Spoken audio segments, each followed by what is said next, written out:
నమస్కారం. నాగేశ్వర రెడ్డి గారు సినిమాలు అందరూ ఫ్యాన్సే.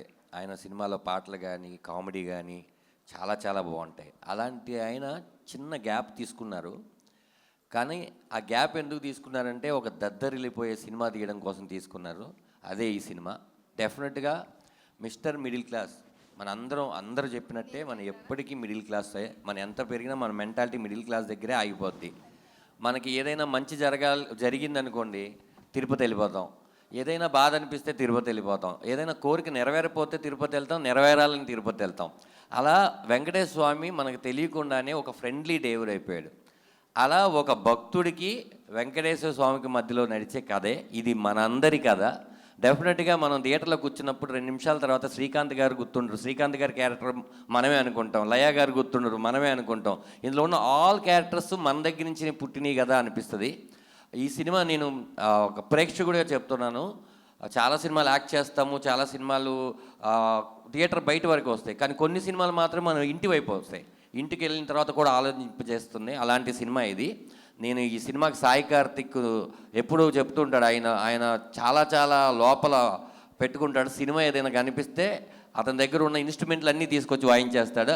అలా ఈ సినిమాలో తను మొత్తం అన్నీ తన ప్రాణం పెట్టాడు. తన దగ్గర ఉన్న డ్రమ్స్ పెట్టాడు, తన దగ్గర ఉన్న గిటార్ పెట్టాడు, కీప్యాడ్ పెట్టాడు, తీసి కొట్టాడు. మామూలుగా కొట్టలేదు. నేను రాజేంద్ర ప్రసాద్ గారు ఇంట్రడక్షన్ సీను చూడడానికి వెళ్ళానండి. చూసిన తర్వాత నేను అలాగే ఉండిపోయి ఇంటికి వెళ్ళి సరే ఏమైతే అయింది, రాత్రి 8 అయింది, పర్లేదు అనుకుని రాజేంద్ర ప్రసాద్ గారికి ఫోన్ చేసి ఒక పావు గంట మాట్లాడాను. సార్, నేను వెంకటేశ్వర స్వామిని చూస్తున్నట్టే ఉందండి, ఆ మ్యూజిక్ అవన్నీ చూసిన తర్వాత నా వల్ల కాలేదు, ఎట్టి పరిస్థితుల్లో మీకు కాల్ చేయాలి అని చేశాను సార్ అంటే ఆయన కూడా ఏమన్నారంటే, అంతా నా గొప్పతనం ఏం కాదమ్మా, నాకు ఆ క్యారెక్టర్ అంటే నాగేశ్వర రెడ్డి గారిని ఆయన నాగి అని పిలుచుకుంటారు, ఆయన వేయించారు, చాలా సంతోషంగా ఉంది, నీకు నచ్చింది కదా, నీకు అంటే ఒక ప్రేక్షకుడిగా నీకు నచ్చిందంటే నేను కూడా బాగా చేసినట్టే కదా అన్నారు. అంత మంచి సినిమా. ఎప్పుడెప్పుడు 17 వస్తుందనే మేమందరూ వెయిట్ చేస్తున్నాం. ఈ సినిమాలో ఇక్కడ ఉన్న పృథ్వీ అన్న, చిట్టి అన్న, ఆలీ గారు, కరుణ, అశోక్ అన్న, మన రాయనక వీళ్ళ కాకుండా వెనిల్ కిషోర్ గారు, సునీల్ గారు, మొత్తం రీల్కి ఒక కొత్త నటుడు వచ్చి వెళ్తూ ఉంటారు. ఎందుకంటే పాజిటివ్ అంటేనే శ్రీకాంత్ గారు. ఆయన ఎప్పుడు చాలా పాజిటివ్గా ఉంటారు. ఆయన దగ్గర ఉన్న వాతావరణంలో ఉన్న ఫ్రెండ్స్ని కూడా పాజిటివ్గా పెడతారు. కాబట్టి ఆయన ఉన్న ఈ సినిమాలో వెంకటేశ్వర స్వామి ఉన్నారు. ఈ సినిమా చాలా పాజిటివ్గా ఉంటుంది. ఏదైతే వెంకటేశ్వర స్వామి శ్రీకాంత్ గారిని చేయబట్టి నడిపిస్తున్నారో ఈ పోస్ట్లో రాజేంద్ర ప్రసాద్ గారు, ఈ సినిమాని వెంకటేశ్వర స్వామి థియేటర్ దాకా తీసుకొని వెళ్ళి ఇచ్చేస్తారు. మీ అందరు మిడిల్ క్లాస్ వాళ్ళందరూ కూడా ఈ మిస్టర్ మిడిల్ క్లాస్ సినిమాకి వచ్చి ఈ సినిమాని చూడవలసిందిగా నేను రిక్వెస్ట్ చేస్తున్నాను. Thank you so much. ఆలన్న, మామూలుగా మీరు స్టేజ్ మీద ఉండి ఏదైనా ఒక 10 రూపాయలు 20 రూపాయలు ఇస్తే సెంటిమెంట్గా వర్కౌట్ అవుద్దంట కదన్నా, అలా ఒక 500 గూగుల్ పే, ఫోన్పే, నిజం ఆయన ఈ సాంప్రదాయాన్ని మొదలుపెట్టారు.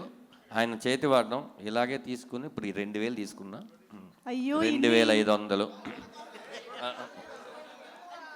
ఇన్ని ఈవెంట్లు చేశాను, నాకు ఈ కిటుకు తెలియలేదే అలీ గారు, నేను కూడా నిలబడ్డా క్యూలో.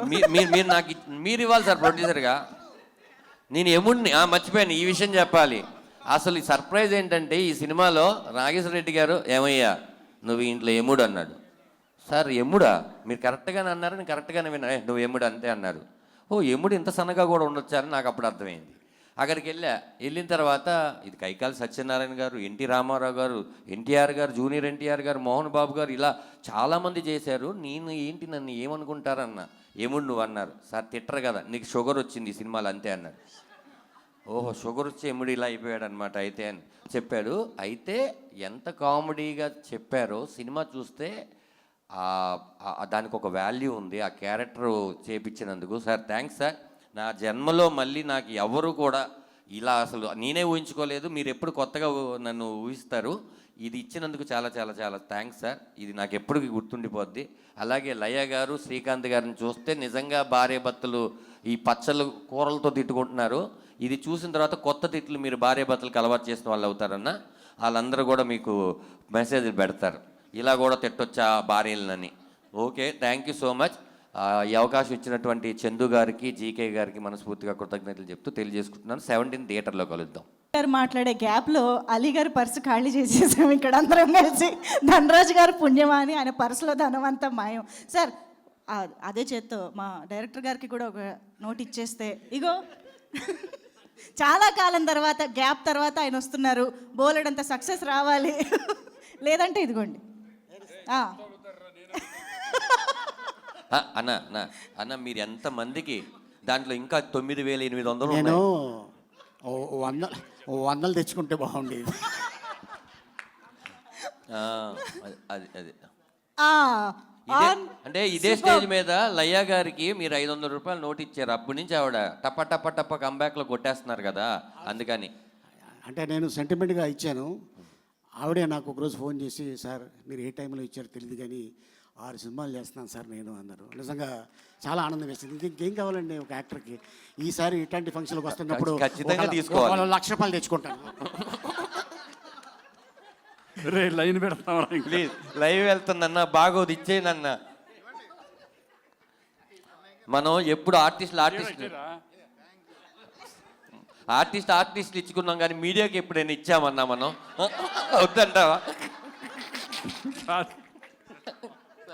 పాపం మనల్ని ఎంత ఎంకరేజ్ చేస్తారన్న ఒక్కది